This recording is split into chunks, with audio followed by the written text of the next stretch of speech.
Comment gagner de l'argent avec un séminaire, un atelier ou une conférence? Bonjour, je suis Sébastien Knight, fondateur du mouvement des entrepreneurs libres et chaque jeudi, je partage avec vous les rituels de l'entrepreneur libre, c'est-à-dire une stratégie simple et efficace pour vous rendre plus riche, plus heureux et plus productif. Aujourd'hui, j'aimerais vous parler d'une stratégie extrêmement importante pour rentabiliser les événements que vous organisez pour vos clients.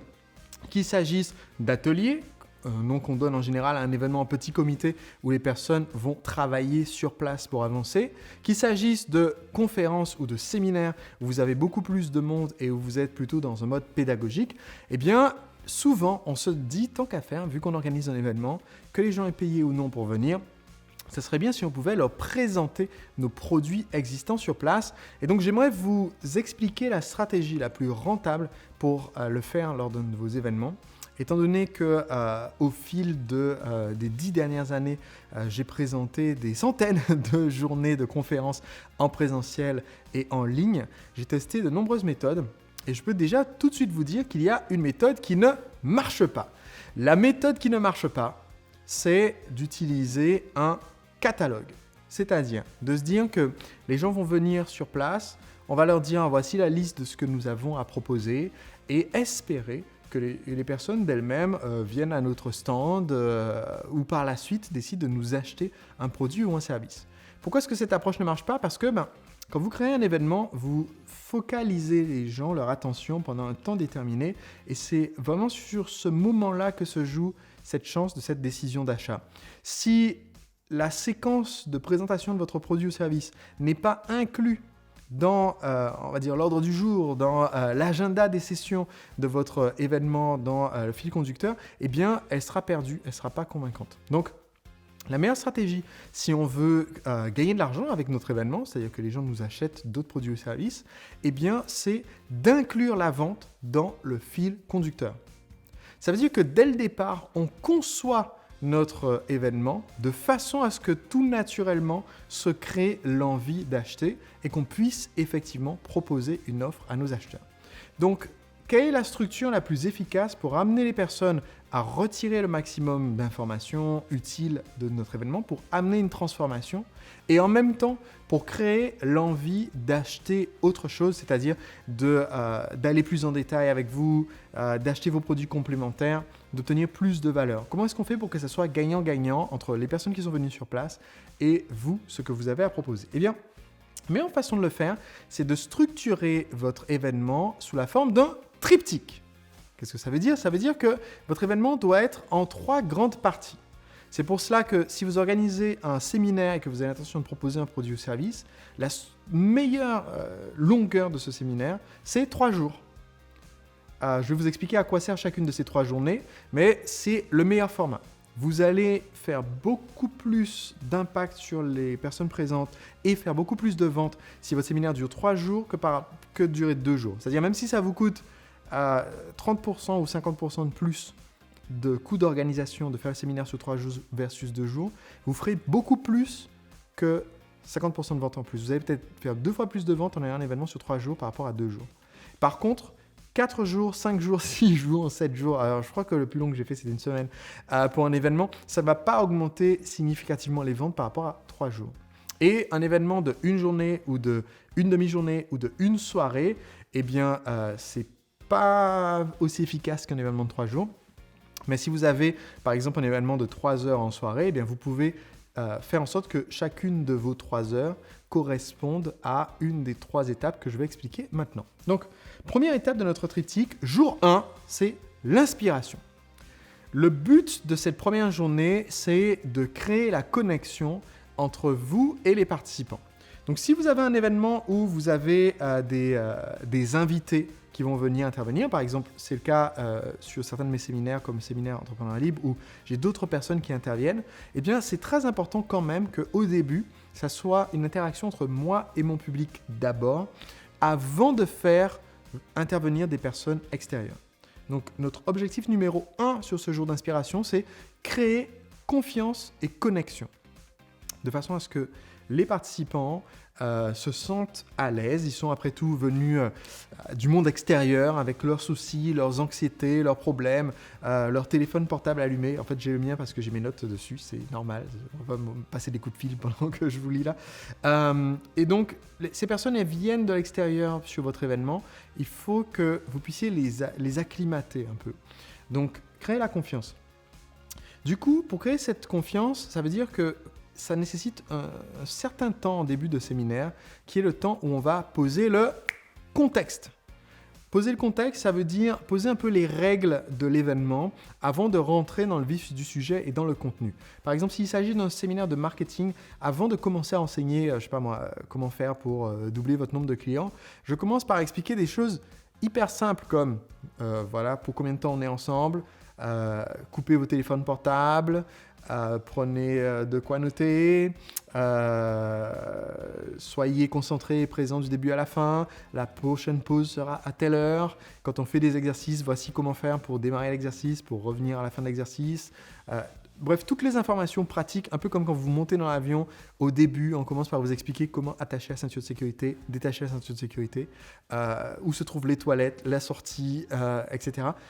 On fait ça au début parce que mieux vaut l'avoir fait une bonne fois pour toutes, être débarrassé, et que du coup, en posant le contexte, quand vous posez le contexte de façon bien ferme et de façon précise, ça indique aux gens que on est là pour bosser, on est là pour avancer, ça va être carré, ça va être sérieux. Donc, ce que vous faites dans les premières minutes de l'événement va influencer la perception des gens sur tout le reste de l'événement. Le contexte et la perception que les gens ont du contexte va influencer leur perception du contenu. Et le résultat, c'est que par exemple, si vous démarrez pile à l'heure le premier jour, les gens s'attendront à ce que vous commenciez pile à l'heure pendant tout l'événement, et donc ils seront à l'heure. Vous n'aurez pas des retardataires qui vont débarquer, venir s'asseoir au premier rang, gênant tout le monde, juste parce que vous aurez mis les règles dès le départ. Donc c'est super important. Créer la confiance, montrer qu'on est là pour bosser dur. Étape suivante dans ce premier jour d'inspiration, c'est créer la sensation de communauté. C'est l'occasion de mettre en rapport les personnes qui participent. Qu'il s'agisse d'un petit événement où vous êtes une dizaine ou d'un événement où il y a des centaines de personnes, voire des milliers de personnes, c'est important au début de donner l'occasion aux personnes et la permission d'échanger, de discuter pendant les pauses, d'apprendre à se connaître, à donner la sensation que vous êtes au bon endroit. Et cette sensation de communauté, elle va après avoir un impact positif très important pour que les gens osent aller faire des exercices d'introspection, pour que les gens osent rentrer dans le vif du sujet quand vous donnez des conseils, pour que les gens osent se mettre en situation vulnérable par rapport au changement ou à la transformation que vous apportez avec les conseils de votre événement. Et donc, c'est très très important de le faire dès le début, créer cette communauté entre les participants, ce qui fait qu'on se sent plus à l'aise dans sa chaise parce qu'on ne se dit pas que les gens à gauche et à droite sont des gens bizarres et qu'on se sent bien. Et donc, on se sentira aussi plus à l'aise au moment où vous allez proposer votre offre parce qu'on va voir des gens se lever et aller acheter, des gens avec qui on a discuté pendant le séminaire. Et donc, cette sensation de communauté va nous aider plus tard à créer une sensation de preuve sociale, qui est le fait qu'on est davantage poussé à faire une action si on a vu des gens qui nous ressemblent faire la même action. Dans cette première journée d'inspiration, la sensation finale sur laquelle on veut que les gens quittent l'événement à la fin du jour 1, ou alors si vous faites un séminaire sur une journée, je recommande de faire 3 demi-journées, c'est-à-dire par exemple, vous faites matinée, pause déjeuner, début d'après-midi, une petite pause colloque et ensuite troisième demi-journée. Donc sur la première demi-journée, si c'est un événement sur une journée, ou alors sur le premier jour si c'est un événement sur 3 jours, il faut que les gens repartent avec l'impression, la sensation que tout est possible. C'est ce qu'on veut créer comme impression. Les gens rentrent chez eux en disant « Waouh, tout est possible, on m'a montré plein de choses, je suis inspiré, je suis motivé, je suis impatient de voir la suite et je sens que ça va m'aider à avancer. » Ça veut dire que donc sur ce premier tiers, on n'a pas fait d'offre commerciale, on n'a peut-être même pas mentionné nos autres produits ou services. On a éventuellement, si vous êtes partenaire d'une association caritative, mentionné l'association caritative, ce qu'ils font, etc. Mais on reste sur le côté inspiration, on n'est pas du tout en mode transaction sur ce premier tiers de notre triptyque. Deuxième tiers. Maintenant, on rentre dans le vif du sujet. On a commencé déjà en première journée, mais là, le deuxième tiers, c'est maintenant que vous allez faire en jour 2 l'information. Donc, deuxième journée de notre séminaire qui dure 3 jours, c'est là qu'on donne aux gens le contenu technique, le contenu pointu, ce pourquoi ils ont payé à la base. Donc, si quelqu'un, par exemple, a payé pour un séminaire sur, je ne sais pas moi, ce sont des thérapeutes et qu'ils ont acheté un séminaire sur comment faire disparaître les phobies, eh bien, en première journée, on n'a pas expliqué 17 techniques pour faire disparaître les phobies. Non, en première journée, on a commencé par qu'est-ce que c'est que d'être thérapeute, notre mission. On a commencé par quel est notre ennemi, la phobie, vraiment qu'est-ce que c'est. On a commencé par quels sont les besoins des clients avec qui vous travaillez. On a commencé par pourquoi est-ce qu'une thérapie rapide, c'est important. D'accord ? On a fait tout ce contenu d'inspiration en journée 1 qui crée la sensation que ok, tout est possible et on peut y arriver. Et on leur a expliqué clairement, en journée 2 maintenant, on vous donnera les outils. Ils reviennent en journée 2. En journée 2, vous donnez les 17 techniques d'hypnose ou qu'en sais-je qui permettent de régler le problème concret, tangible pour lequel les gens ont payé en venant à cet événement. Donc sur ce jour 2, il va falloir en même temps donner les techniques et à chaque fois qu'on donne les techniques, prouver que la réussite est atteignable. Donc, je donne une technique, je vais le prouver soit par un exercice, soit par un jeu, soit par une étude de cas, soit par un témoignage d'une personne qui va venir expliquer comment ça a fonctionné pour elle. Mais à chaque fois que je donne une technique, je vais devoir la prouver et prouver que cette technique fonctionne. Et donc, c'est dans cette deuxième journée, qui est la journée d'information, que je vais pouvoir donner les informations pour les personnes qui veulent aller plus loin avec nous, avec notre consulting, avec le mastermind, avec la formation, bref, proposer l'offre centrale de l'événement. Vous constaterez que jusqu'à maintenant, jour 1, on n'a pas fait d'offre. Jour 2, on va faire en fait une offre principale. Après avoir testé de multiples formats, après avoir essayé de vendre une chose dans le séminaire, avoir essayé de faire 2 offres différentes, une élevée et une moins chère, après avoir essayé de faire des séminaires avec juste que 4-5 offres, ce qui est le plus rentable, c'est d'avoir toujours une offre centrale. Donc vous avez une offre centrale, vous allez la faire presque à la fin du deuxième tiers du séminaire. Donc si c'est un séminaire de 3 jours, c'est donc en après-midi de deuxième journée que vous allez dire, voilà, j'ai quelque chose à proposer. Donc, vous avez déjà expliqué toutes sortes de techniques super utiles. Les gens ont vu, c'est vraiment formidable. Ils sont hyper enthousiastes. Eh bien, vous allez dire, voilà, si vous voulez qu'on passe du temps spécifiquement avec vous, parce que là, on est 400, mais que vous voulez qu'on travaille en individuel, ou si vous voulez l'outil que nous utilisons pour rendre cette méthode beaucoup plus rapide, eh bien, on a quelque chose à proposer. Est-ce que vous serez d'accord pour que je vous explique en quelques mots de quoi il s'agit ? Donc, vous demandez la permission, ça c'est super important, demandez la permission de faire la transition vers la présentation de ce que vous avez à proposer. Cette présentation, vous allez la garder courte. Encore une fois, j'ai testé tous les différents formats. Je me suis formé aux États-Unis avec les meilleurs, parce que les 2 meilleures entreprises au monde pour ce genre de choses, c'est Robbins Research, donc l'entreprise de Tony Robbins, et Peak Potential, c'est l'entreprise de T. Harv Eker, où je me suis formé. Et donc, on vous enseigne plein de formats différents, mais en fait, un format où tout ce que vous avez à proposer de A à Z tient en 20 minutes, c'est l'idéal. Surtout si vous débutez. Si vous faites un message de vente qui dure 1 heure ou 2 heures, c'est beaucoup trop long pour maintenir l'attention des gens et au final, ça nuira à la vente de votre produit ou service. Donc, il faut réussir à tout résumer. Description du produit, la garantie, le tarif, les conditions, à qui ça s'adresse, qu'est-ce qu'on va faire pour vous aider, etc., etc., dans l'espace de 20 minutes. Et ensuite, faire la proposition. Et on ne finit pas la journée sur l'offre commerciale. Super important. Parce que si on finit la journée sur l'offre commerciale, les gens ils s'en vont et la dernière chose qu'ils ont eue, c'est bon voilà, maintenant vous pouvez vous inscrire maintenant et payer. Et si on fait ça, on crée une sensation négative qui fait que certaines personnes ne reviendront même pas le 3e jour pour apprendre et se développer parce qu'ils se disent mais en fait, ok, le but du séminaire c'était de nous vendre un truc. Donc pour éviter cette sensation, ce qu'on fait, c'est qu'on va faire notre offre commerciale dans notre 2e tiers, faire une pause pendant laquelle les gens peuvent venir poser leurs questions et acheter, Donc encore un point super important, on vend, très important, on vend sur place.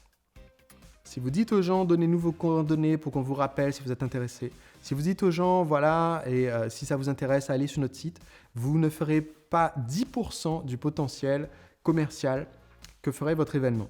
Alors, c'est embêtant si vous faites 10% de ce que vous pourriez faire, parce que premièrement, vous allez faire moins de chiffre d'affaires, donc moins développer votre entreprise, et vous allez galérer. Donc c'est mauvais pour vous. Et c'est mauvais pour les clients, parce que si vous vendez un produit ou service de qualité, moins vous avez de personnes inscrites, moins vous aidez de personnes, et donc vous ne remplissez pas votre mission. Donc c'est votre job en tant que l'organisateur de l'événement que de faire qu'un maximum de personnes se décident sur place à saisir votre offre irrésistible. Donc ça, on est en jour 2, on fait notre proposition, on laisse un temps de pause pour que les gens puissent valider leur achat, et ensuite on revient, et il y a encore une session après pour récapituler les 2 premières journées, pour continuer d'apprendre, et pour annoncer ce qui vient en journée 3. Comme ça, les gens repartent sur cette sensation positive de cette dernière session. Et ensuite, nous arrivons donc à jour 3, transformation. Donc maintenant, quand quelqu'un participe à un événement qui est sur 3 jours, et quand quelqu'un apprend énormément, même si c'est un événement plus court, eh bien, vous avez donné beaucoup d'informations. Il faut donner aux gens maintenant les outils pour transformer l'information en transformation dans leur vie. C'est-à-dire qu'il faut donner le plan d'action concret. Et ça, on va le faire en jour 3. Donc, comment est-ce qu'on structure la journée 3 ? C'est la journée où on va faire le travail en profondeur. C'est la journée où on va faire les changements de croyances. C'est la journée où on va faire donc travail en profondeur, changement de croyances. On va faire les questions-réponses, éventuellement avec l'audience. C'est donc dans cette journée-là qu'on rentre en profondeur sur des choses qui sont peut-être plus difficiles, plus intenses. Donc dans mon exemple fictif de séminaire sur comment traiter les phobies, en jour 2, on a donné toutes les techniques pour traiter les phobies. Donc on pourrait se dire, le séminaire peut s'arrêter là. Mais en fait non, les gens ne vont pas utiliser les techniques pour eux-mêmes et pour leurs patients, par exemple, si c'est des thérapeutes. Ils ne vont pas utiliser les techniques si on n'a pas enlevé leur blocage. Donc en fait, en jour 3, on va faire une journée pour enlever les blocages des gens qui sont sur place à appliquer la technique qu'on leur a enseignée en jour 2. On va faire cette journée pour leur donner le plan d'action. Comment faire quand vous rentrez chez vous pour commencer à mettre en place. Donc comment se structure cette journée de transformation ? Premièrement, dans la matinée, on va proposer une dernière chance pour l'offre qui a été faite la veille. Donc si vous avez offert des bonus spéciaux la veille, ils seront peut-être plus disponibles, mais vous faites quand même une dernière chance pour s'inscrire parce que vous avez des gens qui, la veille, étaient sur le point de, mais qui ont hésité, se sont dit « Ah, est-ce que c'est fait pour moi ou pas ? Il faut que je discute avec ma femme. Parce que la nuit porte conseil. » Et donc, en général, quand vous refaites votre proposition en jour 3, vous n'allez pas répéter tout le programme de A à Z. C'est une formation en 12 modules. C'est un atelier qui se trouve, je ne sais pas, à Venise. On va faire ça. Non. Là, en jour 3, quand on répète l'offre, on ne répète pas toute l'offre. On dit juste, écoutez, hier, je vous ai fait une proposition pour vous accompagner. Certains d'entre vous avaient besoin de réfléchir. Si vous avez réfléchi et que vous sentez que c'est pour vous et que c'est le moment, eh bien, venez discuter avec moi à la prochaine pause afin qu'on puisse valider votre inscription et aller de l'avant. Donc, vous mettez plus en avant le côté émotionnel de la décision d'aller de l'avant et non pas le côté rationnel, logique de on vous vend 12 sacs de riz avec 8 bonus. Bref, pas le côté pratique et logique et organisationnel qu'on a expliqué en jour 2, mais là maintenant le côté émotionnel de prendre la décision d'aller de l'avant. Donc, ça c'est ce qu'on fait début jour 3 et ensuite maintenant la parenthèse est close. On passe à autre chose. On fait le travail en profondeur. Si vous avez des présentateurs invités qui élargissent votre thématique, c'est en jour 3 que vous les faites intervenir, après avoir fermé les ventes de ce que vous aviez à vendre. Ce qui fait que quelquefois, sur certains événements, vous pouvez avoir un présentateur invité qui va faire une offre. Si elle est complémentaire ou différente de la vôtre, c'est en jour 3 que vous la placez. Comme ça, elle n'est pas concurrente avec votre offre. Elle ne va pas cannibaliser ce que vous avez à présenter. Et donc, ça permet de présenter 2 offres différentes sans les mettre en concurrence simultanée et sans créer une surcharge dans l'esprit des participants. En jour 3, c'est aussi comment on fait la préparation à la suite. Je vous ai dit comment appliquer. Donc, je conseille à la fin de cette journée 3 de vraiment se concentrer sur maintenant, on va repasser en revue toutes les notes que vous avez prises et on va faire votre plan d'action. Et c'est aussi en jour 3 que vous expliquez aux gens comment revenir. si jamais vous organisez une nouvelle édition, comment acheter leur ticket pour la nouvelle édition. Là, vous n'êtes pas obligé de faire l'offre sur place. Vous pouvez dire aux gens, on vous enverra le lien par mail. Vous pouvez avoir une liste de préinscription, peu importe. Mais ça fait partie des considérations, des questions qui reviennent le plus souvent. Comment on fait pour participer à la prochaine session? Eh bien, vous donnez cette opportunité, ou du moins vous expliquez comment ça fonctionne. Donc, quand vous structurez votre événement comme cela, il y a 2 considérations importantes que je veux que vous ayez en tête. La première, c'est, je vous ai parlé dans cette même série sur comment organiser un séminaire de A à Z du mantra, qui est le message central qu'on veut communiquer aux participants. Et donc, si quand vous structurez, vous vous rendez compte que vous êtes un peu à côté du mantra, il faut soit mettre à jour votre feuille de route du séminaire pour coller avec la promesse du mantra, soit mettre à jour le mantra, parce que votre séminaire, une fois que vous l'avez conçu, il tient mieux debout avec telle et telle chose dans tel et tel ordre, et votre mantra collait plus bien. Mais il faut que vous soyez en alignement entre le mantra et le fil conducteur. Si vous ne savez pas ce que c'est que le mantra, allez voir mon autre vidéo, dont je vous mettrai le lien, qui est sur le thème comment créer un séminaire de A à Z. Donc, 2 considérations importantes. La première, c'est, pour moi, l'intérêt de faire un événement présentiel, c'est d'avoir des participants qui soient impliqués. On les tient. Ils sont sur place. Il y a une implication totale. Ils ne peuvent rien faire d'autre. Ils ne peuvent pas se lever de leur chaise, prendre un coup de fil. Ou du moins, si vous gérez bien le contexte au début, ils ne vont pas le faire. Donc, ça veut dire qu'un des intérêts majeurs d'un événement présentiel, c'est pouvoir donner aux gens des exercices et du concret. Mais c'est important de faire en sorte que les exercices suivent une progression. De la même façon qu'on a fait jour 1 inspiration, jour 2 information, jour 3 transformation, et donc le séminaire en fait va, au début on est un peu superficiel parce que les gens doivent prendre confiance, et ensuite on va en profondeur, et le 3e jour on fait la transformation des personnes présentes, et bien de la même façon nos exercices doivent suivre une progression. Donc il y a 4 types d'exercices que j'enseigne dans mes formations, comme ma formation « Créer votre produit pour la vente sur Internet », si c'est quelque chose qui vous intéresse. Contactez-moi pour en savoir plus. Mais il y a 4 types d'exercices que je recommande. Premier type d'exercice, on commence avec ce que j'appelle des exercices innocents. Ce sont des exercices qui n'ont rien à voir avec la personne ou l'identité du participant, qui ont peut-être même rien à voir avec le thème, mais qui sont juste pour pousser les gens à faire une première petite action, juste se dérider. Exercice innocent, ça va être, prenez votre manuel et sur la couverture, vous avez un espace, notez votre nom, prénom et vos coordonnées, comme ça, si jamais vous perdez votre manuel, quelqu'un peut vous le ramener. Donc, vous voyez, c'est quelque chose de vraiment hyper simple, pas risqué, pas de remise en cause nécessaire, super simple. Toutes les petites actions qu'on demande au début, éteignez votre téléphone, tout ça, c'est des exercices innocents, c'est léger, tout le monde le fait, ok, il n'y a pas de souci, en 5 minutes. Ensuite, on va faire la progression et on va se retrouver peut-être dans la matinée du premier jour. On en est à faire des exercices inoffensifs. Alors, l'exercice inoffensif, c'est quelque chose qui a un rapport direct avec le thème, mais qui ne nécessite pas de se remettre en cause.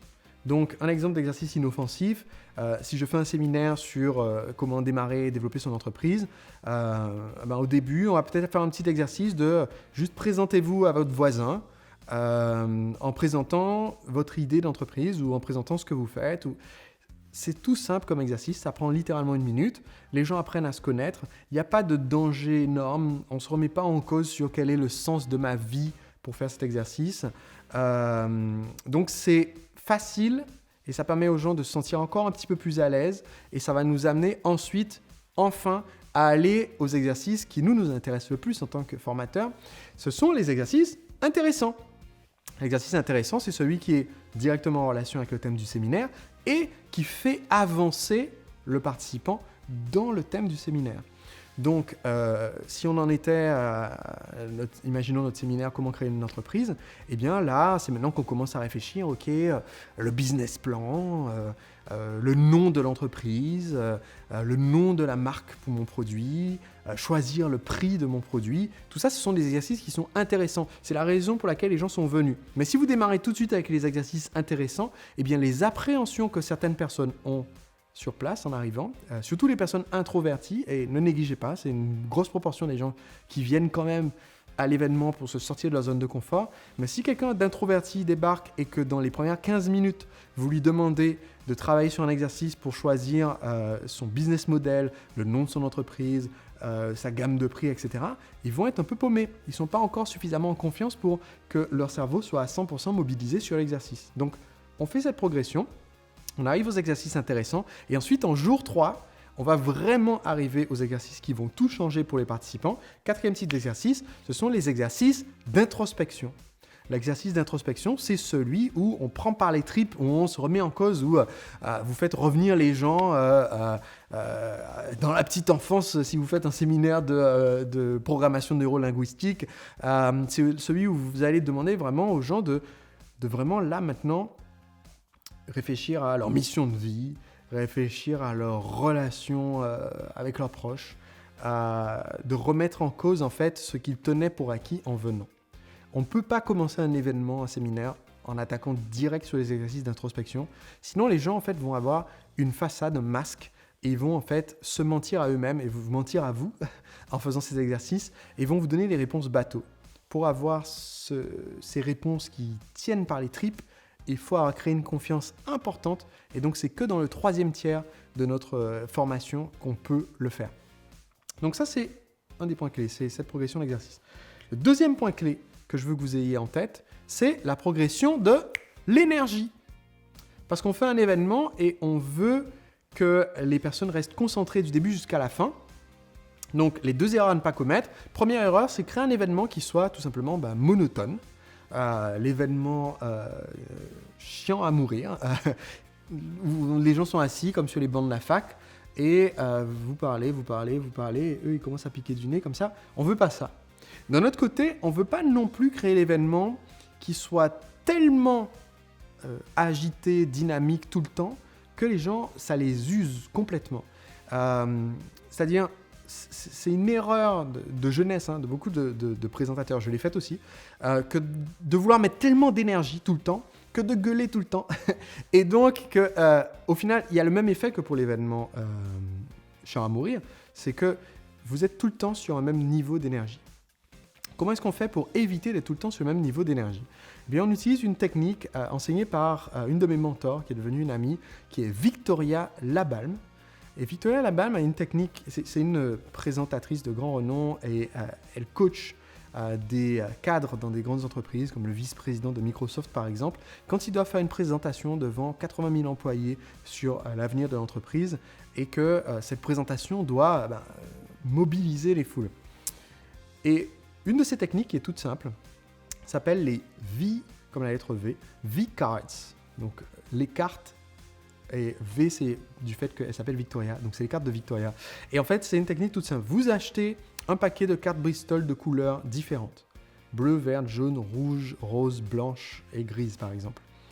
Et vous allez associer à chaque couleur une émotion d'une partie du séminaire.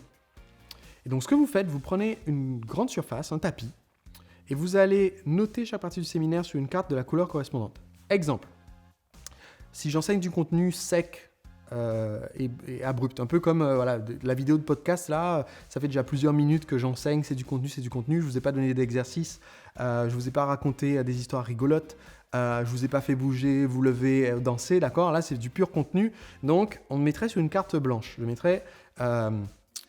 comment vendre en séminaire, ok ? J'ai la carte blanche. Si par contre, je fais aux participants échanger avec leurs voisins sur une question, eh bien je vais mettre ça sur une carte d'une couleur différente. Par exemple, carte verte, je vais mettre c'est les exercices avec les voisins, et là c'est partage avec son voisin. Carte jaune, ça va être réflexion en solo. Carte rouge, ça va être les choses super dynamiques, mais qui ne sont pas de l'enseignement. Par exemple, tout le monde danse pendant 1 minute. Carte grise, ça va être les moments, au contraire, au lieu de monter l'énergie, je descends volontairement l'énergie. Par exemple, on fait une méditation guidée. Donc, en fait, chaque petit bout du séminaire, je vais le mettre sur une carte qui correspond et je vais présenter mon séminaire je vais prendre une grande surface sur le sol ou sur une grande table et je vais mettre tous les éléments l'un après l'autre. Et donc, ça va me permettre tout de suite de me rendre compte si j'ai trop de blocs de la même couleur qui s'enchaînent. Si j'ai 12 cartes blanches à la suite, ça veut dire que pendant peut-être 4 heures, les gens sont purement en mode apprentissage brut.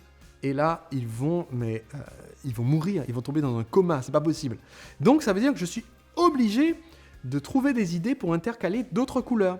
Au lieu de faire une très très très longue session sur comment réussir dans la vie, je vais découper cette session en 7 clés pour réussir dans la vie. Et donc si j'ai la première clé, j'en sais rien moi, c'est première clé, on va dire apprendre à se connaître. Eh bien au lieu de faire une longue session sur comment apprendre à se connaître, je vais faire peut-être 10 minutes d'informations brutes, carte blanche, apprendre à se connaître. Peut-être 5 minutes d'un exercice que je donne à remplir sur le cahier, donc c'est une carte jaune. Peut-être ensuite, on va faire un partage avec son voisin, donc j'ai une carte verte. Ensuite, on va faire une pause, parce que ça nous fait déjà, je sais pas moi, 45 minutes de session qu'on est d'affilée. On va faire une petite pause networking. Quand on revient, on va faire... tout le monde danse pendant 1 minute, allez hop, c'est une carte rouge. Et ensuite, on rentre dans le prochain truc de contenu qui dure 30 minutes. Donc, en faisant comme ça, je m'assure que mon événement en fait est multicolore. Et donc, je m'assure que j'ai des moments où je fais des pics d'énergie et j'ai des moments plus calmes. Et le fait de faire ça fait que je peux solliciter l'attention des gens sur une plus longue durée que si tout le temps on était en mode pic d'énergie ou tout le temps on était en mode super calme. Donc ça, c'est hyper important. Donc, voici les différentes catégories d'événements. Donc, s'assurer qu'on a un mélange d'éléments dynamiques, d'éléments calmes, d'éléments didactiques, c'est-à-dire d'informations, et d'éléments expérientiels, c'est-à-dire les gens vivent ce que vous leur avez enseigné. Donc, quelques exemples de différents types de cartes. J'ai les cartes méditation, donc c'est des moments plus calmes. J'ai les cartes pour des expériences fun et des jeux. Par exemple, au lieu de donner un exercice banal où on écrit, quelquefois j'organise sous la forme d'un jeu. Le jeu peut être sur scène ou entre les participants ou en équipe. Donc ça, c'est quelque chose de dynamique. Donc ça, je mets par exemple une carte orange. J'ai du contenu magistral, je l'ai dit, je mets sur une carte blanche. J'ai les histoires personnelles du présentateur ou les histoires personnelles de clients qui viennent sur scène. Donc là, je vais avoir à nouveau une carte d'une couleur déterminée. J'ai les échanges entre les participants, je l'ai dit tout à l'heure. J'ai l'offre. Je suis en train de vendre un produit, donc ça c'est une carte d'une couleur particulière. J'ai les passages d'intervenants sur scène, le fait de changer de personne qui est sur scène et qui parle aux participants, ça maintient l'énergie. Et j'ai les sessions d'échange de réponses aux questions. Donc quand vous faites ça et que vous arrangez pour ne pas avoir une demi-journée entière d'une seule couleur, eh bien votre événement est bien meilleur. Et comme votre événement suscite l'attention davantage, eh bien il va aussi vendre davantage les autres produits ou services que vous avez à proposer. En plus de mieux transformer les gens, vous faites aussi davantage de ventes.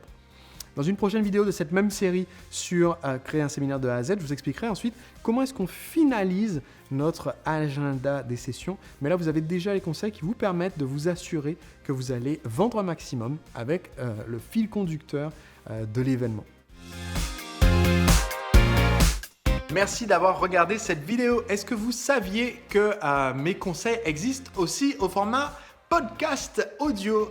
Et oui, ça existe. Il suffit d'aller sur entrepreneurlibre.com/podcast. Et donc, chaque lundi, je partage toujours les lectures d'Entrepreneur Libre. Chaque jeudi, les rituels d'Entrepreneur Libre. J'ai aussi beaucoup d'autres surprises dans ce podcast audio. Donc, le entrepreneurlibre.com/podcast pour vous abonner sur votre plateforme préférée et pouvoir écouter ma voix pendant que vous faites votre jogging, votre vaisselle ou que vous êtes dans les embouteillages, ce qui est parfois plus pratique que la vidéo.